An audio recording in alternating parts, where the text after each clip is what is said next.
ಧೀಶಕ್ತಿಯಾಗಿದ್ದವರು ಶ್ರೀಮತಿ ಚೆನ್ನಮ್ಮನವರು. ದೇವೇಗೌಡರ ನಿವಾಸದ ಬಳಿ ಅಭಿಮಾನಿಗಳು ಈಗಾಗಲೇ ಜಮಾಯಿಸ್ತಾ ಇದ್ದಾರೆ. ಅಭಿಮಾನಿಗಳು ಬರ್ತಾ ಇರುವಂಥದ್ದು. ಪದ್ಮನಾಭನಗರದ ನಿವಾಸದ ಬಳಿ ಪೊಲೀಸ್ ಭದ್ರತೆ ಕೂಡ ಹೆಚ್ಚಾಗಿರುವಂಥದ್ದು. ದೇವೇಗೌಡರ ಮನೆಯ ರಸ್ತೆಯನ್ನು ಬಂದ್ ಮಾಡಿದ್ದಾರೆ ಪೊಲೀಸರು. ದೇವೇಗೌಡರ ಮನೆ ಬಳಿ ಹೆಚ್ಚುವರಿ ಪೊಲೀಸ್ ಭದ್ರತೆಯನ್ನು ಕೂಡ ನಿಯೋಜನೆ ಮಾಡಲಾಗಿದೆ. ಮತ್ತೊಂದೆಡೆ ಆಸ್ಪತ್ರೆಯ ಬಳಿ ಕೂಡ ಗಣ್ಯರು ಬರ್ತಾ ಇದ್ದಾರೆ ಅಂತಿಮ ದರ್ಶನವನ್ನು ಪಡೆದುಕೊಳ್ಳೋದಕ್ಕೆ. JDLP ನಾಯಕ ಸುರೇಶ್ ಬಾಬು ಹಾಗೆ ನಂಜಾವಧೂತ ಸ್ವಾಮೀಜಿಗಳು ಕೂಡ ಆಸ್ಪತ್ರೆಗೆ ಬಂದಿದ್ದಾರೆ ಎನ್ನುವ ಮಾಹಿತಿ ಸಿಗ್ತಾ ಇರುವಂಥದ್ದು. ಸದ್ಯ ಪದ್ಮನಾಭನಗರ ನಿವಾಸದ ಬಳಿ ಹೆಚ್ಚಿನ ಪೊಲೀಸ್ ಬಂದೋಬಸ್ತನ್ನು ನಿಯೋಜನೆ ಮಾಡಲಾಗಿದೆ. ಹಾಗೆ ದೇವೇಗೌಡರ ಮನೆಗೆ ಹೋಗುವಂತಹ ರಸ್ತೆಯನ್ನು ಕೂಡ ಬಂದ್ ಮಾಡಲಾಗಿದೆ. ಕಾರಣ ಏನು ಅಂದರೆ ಈಗಿನಿಂದಲೇ ಅಲ್ಲಿ ಅಭಿಮಾನಿಗಳು ಜಮಾಯಿಸ್ತಾ ಇರುವಂಥದ್ದು. ದೇವೇಗೌಡರ ನಿವಾಸದ ಬಳಿ ಅಪಾರ ಸಂಖ್ಯೆಯಲ್ಲಿ ಅಭಿಮಾನಿಗಳು ಬರ್ತಾ ಇರೋದ್ರಿಂದ ಅದನ್ನು ಕಂಟ್ರೋಲ್ ಮಾಡೋದಕ್ಕೆ ಪೊಲೀಸರು ಹೆಚ್ಚಿನ ಭದ್ರತೆಯನ್ನು ಅಳವಡಿಸಿದ್ದು ದೇವೇಗೌಡರ ನಿವಾಸಕ್ಕೆ ಹೋಗುವ ರಸ್ತೆಯನ್ನು ಬಂದ್ ಮಾಡಿದ್ದಾರೆ ಅನ್ನುವ ಮಾಹಿತಿ ಸಿಗ್ತಾ ಇದೆ.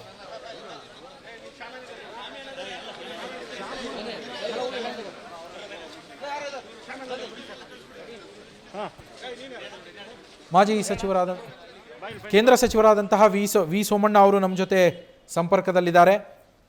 ಸರ್ ನಮಸ್ಕಾರ. ನಮಸ್ಕಾರ ಸರ್. ನಮಸ್ಕಾರ ಸರ್, ಚೆನ್ನಮ್ಮನವರ ಆರೋಗ್ಯದ ಬಗ್ಗೆ ನೀವು ಬೆಳಗ್ಗೆ ಹೇಳುವಂತಹ ಸಂದರ್ಭದಲ್ಲಿ ನೆನಪಿಸ್ಕೊಳ್ತಾ ಇದ್ರಿ, ಅವರಿಗೆ ಆದಷ್ಟು ಬೇಗ ಅವರು ಗುಣಮುಖರಾಗಿ ಬರಲಿ ಅಂತ ಹೇಳಿ. ಈಗ ಅವರು ಕೊನೆಯುಸಿರನ್ನು ಎಳೆದಿರುವಂಥದ್ದು. ನೀವು ಚೆನ್ನಮ್ಮನವರ ಬಗ್ಗೆ ನೆನಪಿಸಿಕೊಳ್ಳೋದಾದರೆ ಸರ್? ಒಂದು, ಶ್ರೀಮತಿ ಚೆನ್ನಮ್ಮ ದೇವೇಗೌಡರು ಅವರ ನಡವಳಿಕೆ, ಅವರ ತೀರ್ಮಾನ, ಅವರ ಒಳ್ಳೆತನ, ಅವರ ದೈವ ಭಕ್ತಿ, ಅವ್ರಿಗಿದ್ದಂಥ ಮಾತೃ ಹೃದಯ ಯಾರ ಜೊತೆಗೂ ಹೋಲಿಕೆ ಮಾಡೋಕ್ಕಾಗೋದಿಲ್ಲ. ಅವರನ್ನು ನಾನು ದೇವ್ರಿಗೆ ಹೋಲಿಕೆ ಮಾಡುವುದನ್ನ ಬೇರೆ ಯಾರಿಗೂ ಹೋಲಿಕೆ ಮಾಡಿಸೋದಕ್ಕೆ ನನಗೆ ಪದಗಳಿಲ್ಲ. ಒಂದು ಬೆಳಿಗ್ಗೆ ನಾನು 10:30 ಸುಮಾರು ಒಂದು ಗಂಟೆಗೂ ಮೇಲೆ 25-26 ನಿಮಿಷ ಅವ್ರ ಜೊತೆಲೇ ಇದ್ದೆ. ಅದಾದ್ಮೇಲೆ ಸಹೋದರಿ ಅನ್ಸೂಯಮ್ಮ ಅವ್ರ ಹತ್ರ ಮಾತಾಡಿಕೊಂಡು ಬಂದು ನಿಮ್ಮನ್ನೆಲ್ಲ ನನ್ನ ಭಾವನೆಗಳನ್ನು ವ್ಯಕ್ತಪಡಿಸಿ ಬಂದು ನಾನು ಕಾರ್ಯನಿಮಿತ್ತ ಹೋಗ್ಬೇಕಾಗಿತ್ತು. ಅದರಿಂದ ನಾನು ಊರಿಗೆ ಹೋಗ್ಬೇಕಾಗಿ ಬರ್ತಾ ಇದ್ದಿಲ್ಲಲ್ಲ. ಆ ತಾಯಿಯ ಸೌಜನ್ಯ, ಆ ತಾಯಿಯ ಒಂದು ತೀರ್ಮಾನ ಪ್ರಾಯಶಃ ಸಾಮಾನ್ಯರನ್ನ, ಬಡವರನ್ನ, ಧ್ವನಿ ಇಲ್ಲದ ಎಲ್ಲ ವರ್ಗದವರಿಗೂ ಕೂಡ ಎಲ್ಲ ಒಂದ್ ಕಡೆ ಅವರ ಆಶೀರ್ವಾದ ಮುಖೇನ ಹೆಚ್ಚಿನ ಕನ್ಸರ್ನ್ ಇದ್ದಂತ ಒಬ್ಬ ದೈವ ಭಕ್ತರು ಅವರು. ದೇವೇಗೌಡರ ಯಶಸ್ಸಿನ ಹಿಂದೆ ಒಂದು ಅದ್ಭುತವಾದ ಶಕ್ತಿಯಾಗಿ ದೈವ ಸಂಬಂಧವಾಗಿ ಕೆಲಸ ಮಾಡಿರ್ತಕ್ಕಂಥ ಅವರು ಶ್ರೀಮತಿ ಚೆನ್ನಮ್ಮನವರು ಕೇವಲ ತನ್ನ ಕುಟುಂಬವೇ ತನ್ನದು ಅಂತ ಒಂದು ದಿನವೂ ಕೂಡ ತಿಳ್ಕೊಂಡವರಲ್ಲ.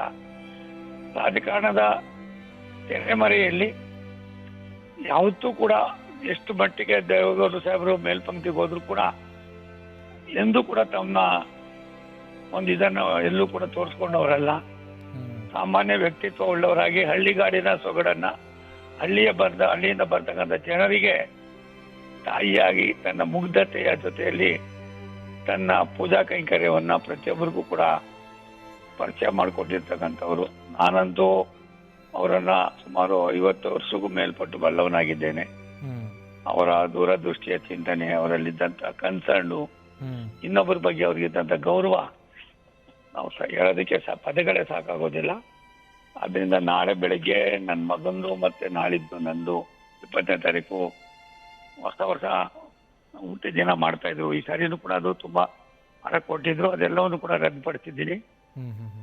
ಬೆಂಗಳೂರು ಬರ್ತಾಗಿದ್ದಂಗೆ ಅವರ ಆಶೀರ್ವಾದವನ್ನು ಪಡೆಯೋದಕ್ಕೆ ಅಲ್ಲಿ ಹೋಗ್ತೀನಿ. ಚೆನ್ನಮ್ಮನವರಿಗೆ, ಶ್ರೀಮತಿ ಚೆನ್ನಮ್ಮನವ್ರಿಗೆ ಯಾರಾದ್ರೂ ಸಾಟಿ ಇದ್ರೆ ಅವರು ಚೆನ್ನಮ್ಮನವರೇ. ಅವ್ರ ಆತ್ಮಕ್ಕೆ ಶಾಂತಿ ಕೋರೋಣ. ಇಂಥ ದೊಡ್ಡ ನೋವನ್ನ ತಡ್ಕೊಳ್ಳೋ ಶಕ್ತಿಯನ್ನ ದೇವೇಗೌಡರು ಸಾಹೇಬರು ಮತ್ತು ಅವ್ರ ಕುಟುಂಬಕ್ಕೆ ಭಗವಂತ ನೀಡಲಿ ಅಂತ ನಾನು ಪ್ರಾರ್ಥಿಸ್ತೀನಿ. ಸೋಮಣ್ಣ ಸರ್, ರಾಜಕಾರಣಕ್ಕೆ ನೇರವಾಗಿ ಬರದೇ ಇದ್ರೂ ಕೂಡ ರಾಜಕೀಯ ರಂಗದಲ್ಲಿ ತಮ್ಮ ಹೆಜ್ಜೆ ಗುರುತನ್ನ ಚೆನ್ನಮ್ಮನವರೇ ಬಿಟ್ಟು ಹೋಗಿದ್ದಾರೆ ಅಂತ ಅನ್ಸತ್ತೆ ಅಲ್ವಾ? ಒಂದಲ್ಲ, ಎರಡಲ್ಲ, ಮೂರಲ್ಲ, 10 ಬಿಟ್ಟು ಹೋಗಿದ್ದಾರೆ. ದೊಡ್ಡ ದೊಡ್ಡ ಸಂದೇಶವನ್ನು ಕೊಟ್ಟಿದ್ದಾರೆ. ಧ್ವನಿ ಇಲ್ಲದವರಿಗೆ, ಆಸರೆ ಇಲ್ಲದವರಿಗೆ, ಬಡವರಿಗೆ ತನ್ನ ಶಕ್ತಿ ಮೀರಿ ಸಹಾಯ ಮಾಡಿದ್ದಾರೆ. ಮೃದು ಭಾಷೆ ಇದ್ದವರು, ಯಾರನ್ನು ಕೂಡ ಗದರಿಸಿ ಮಾತಾಡಿದ್ದೇ ನಾವು ನೋಡಿದವರಲ್ಲ.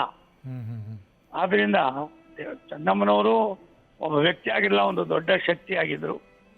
ಆ ಶಕ್ತಿಯ ಹಿಂದೆ ಭಗವಂತನ ಆಶೀರ್ವಾದ ಅವೆಲ್ಲವೂ ಕೂಡ ಅಡಕವಾಗಿದ್ದು.